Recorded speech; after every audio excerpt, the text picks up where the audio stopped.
Magandang araw po sa inyong lahat.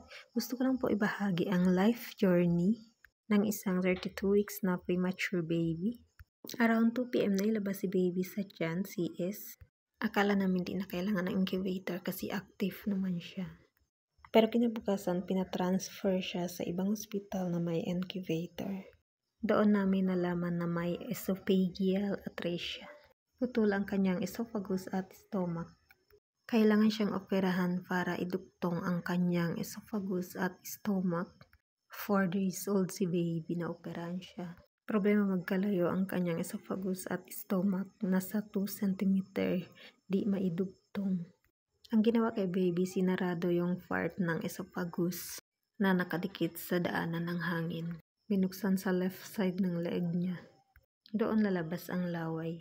Tapos nilagyan ng tube sa left side ng tiyan niya para doon siya i-feed sa stomach diretso. 6 hours siya sa OR kasi may 7 surgery siya. Ito ang huling araw na may ventilator siya. Kinabukasan inalis or tinanggal na nila ang ventilator kasi 100% na si baby survive pero kailangan na naka-oxygen pa rin siya. After 3 days, wala na siyang oxygen. Under monitoring na lang si baby. 1 month siya sa NICU bago namin naiuwi si baby. Pero wala pang 24 hours sa bahay, dinala na naman namin ulit sa ospital. Di kasi bumababa ang lagnat ni baby kasi na-infection ang sugat niya sa may tiyan. Kung saan nilagyan ng tube. Na-admit si baby 1 week sa ospital kasi binigyan siya ng antibiotic. Dito ay 2 months si baby. Galing na naman kami sa ospital. Na-admit siya 3 days kasi naglilik ang kanyang sugat sa may tube. Dinala namin si baby dito sa 4th pillar. Labas-pasok lang kasi si baby sa ospital. Ang tanging hiling namin ay sana tuloy-tuloy na ang kanyang recovery. God is good, God is great. Walang imposible kay God. Ganito po namin pinapa-feed si baby. Sa dulo ng tube niya, may 3 ml na syringe yan.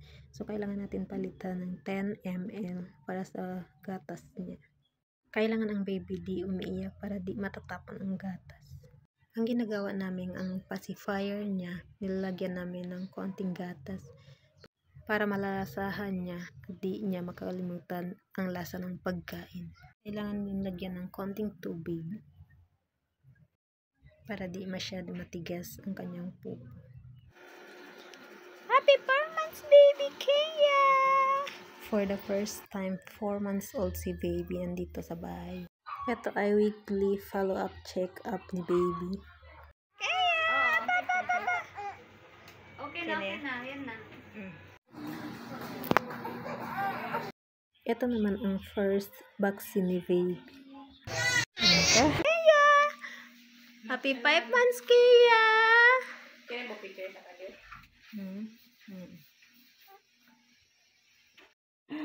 Yan, malapit ka na mag-6. Hello, bebe. Sa kwarto.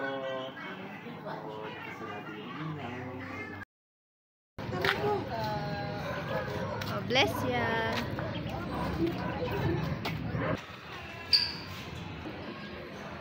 Smile!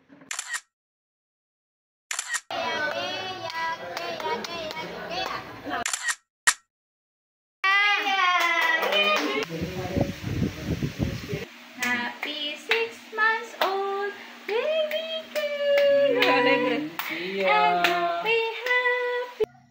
My first Christmas! Kaya!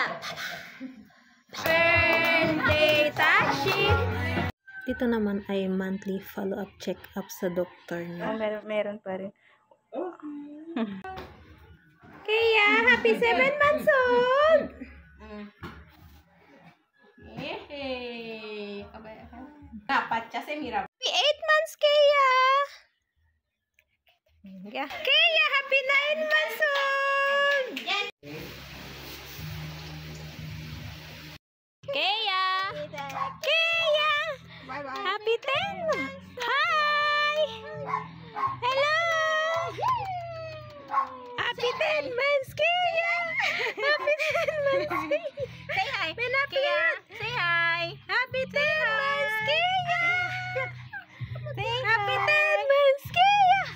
Sa ngayon po ay kailangan pa ng minor surgery or mga procedures na dapat gawin.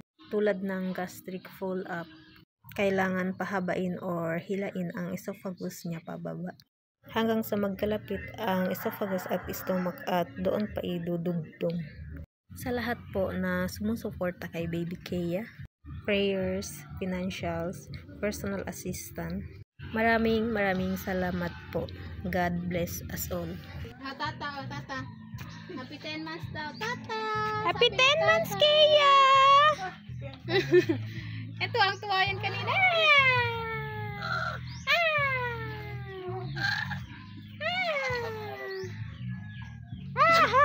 Kaya papa. Kiss papa. Kiss papa daw. Kiss papa, hold. Kiss papa, kiss. Eat.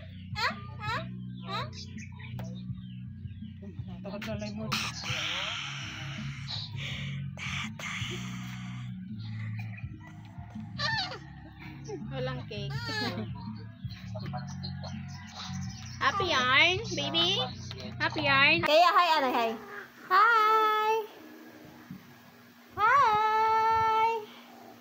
Hi daw sa mga nanonood. Kaya, no?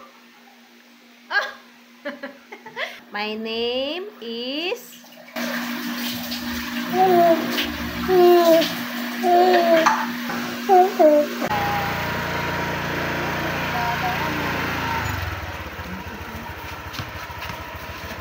Bye-bye.